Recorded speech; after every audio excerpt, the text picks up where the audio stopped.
Well, every Disneycember we try to look at the best that Disney has to offer. This year we're gonna go the opposite route. If you're younger, you might have noticed all these sequels that seem to pop up to popular Disney films that don't really seem to be as good. This is because as hand-drawn films were starting to phase out and CG films were starting to phase in, Disney didn't always have a lot to do for their hand-drawn department. At least, nothing that made them much of a profit.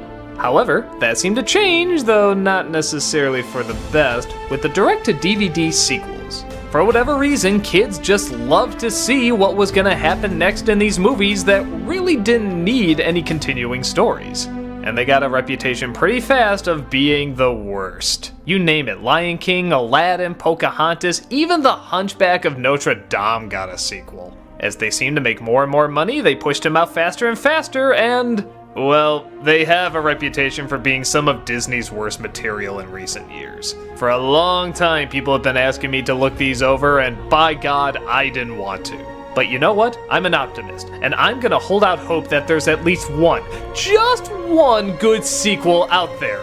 Is it a fool's wish? Maybe, but I'm determined to get through all of them to see if they're as bad as everybody says they are. I get a feeling they're right, but I should judge for myself.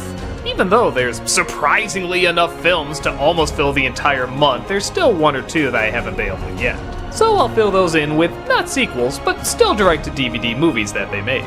Is there somewhere a diamond in the rough to be found? Well, all through the month of December, I'm gonna find out.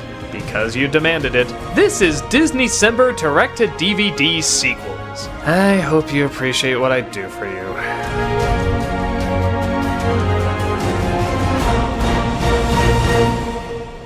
So let's go to where this all started. I remember I got the VHS of Fox and the Hound, and as soon as you open it up, there was a little pamphlet that said one of the greatest villains was coming back. You open it up and you saw Disney's The Return of Jafar. Holy smokes, to a little kid, this was amazing. Aladdin was one of the biggest films that ever came out at that time, and Disney never really did any sequels apart from The Rescuers Down Under. So we were beyond excited to see another Aladdin movie on the big screen. As more time went by though, we realized it wasn't going to be on the big screen, it was going to be direct to VHS. Well, okay, it was still an Aladdin sequel, and it was done by Disney.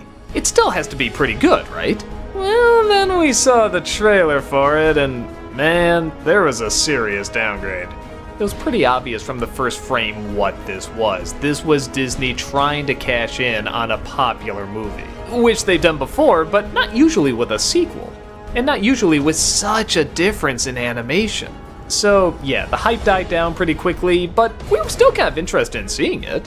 After all, it was Aladdin, and we wanted to know what evil scheme Jafar had up his sleeve. The film centers around Aladdin getting used to his new palace life, and apparently still unable to put on a shirt, when Iago the parrot escapes from Jafar's lamp and tosses it away, trying to convince Aladdin and the gang that he's changed for good, even though he really just wants a new position of power. On top of that, the genie returns too. Sort of. Robin Williams didn't come back to voice him this time, and it really shows. They got Dan Castellaneta, the voice of Homer Simpson, to do him instead, and to be fair, it's not a bad choice, he can do a pretty good impression.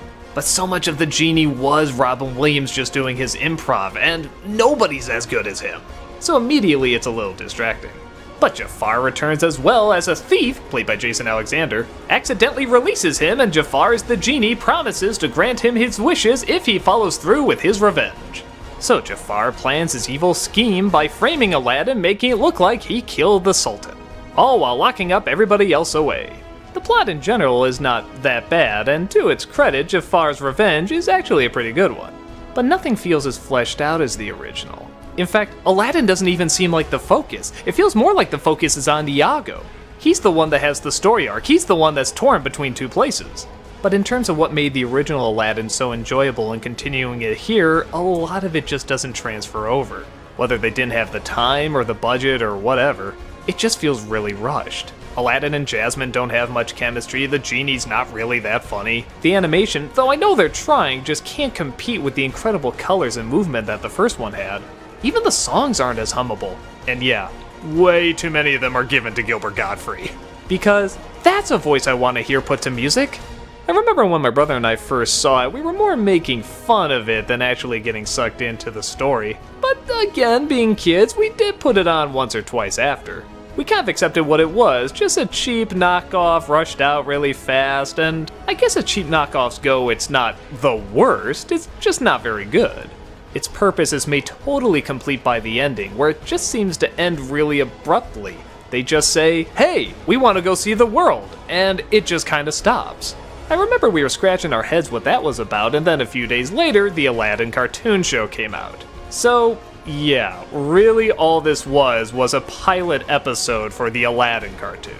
Honestly, I probably would have liked it more if it just came forward and said that's what this was. If they just announced there was an Aladdin show coming out and this was going to be the first episode, or a couple of episodes tied together like what they usually did with the Disney afternoon. But no, they had to put it on VHS, slap Return of Jafar on it, and thus we now have to judge it as a Disney movie. Not a theatrical release, but still a sequel to a theatrical release. And in that case, it's pretty bad. What would have made a passable TV pilot is now the beginning of a long line of disappointing DVD sequels. The only part that kind of gets a chuckle every once in a while is Jason Alexander as the thief. But that's because it's Jason Alexander and anything he touches is hilarious. Well, almost. Disney did manage to crush him once. But even when he's saying unfunny lines, he can get a little bit of a laugh out of them. He's just that good. As for the rest, I think the word to describe it is probably awkward. It's not god-awful, it's not like there was no effort put into it, it's just awkward. Looking back years later, it's not that big a deal, especially when you know all the sequels that are gonna come out after. But for a bunch of kids that were excited to finally see a sequel to one of the biggest Disney films they've ever seen, it was pretty underwhelming. I know it has a soft spot for some, I was just never one to get into it. But this would only be the beginning of the Disney sequel suckfest. More were on the way, and there was so much more suffering to be had.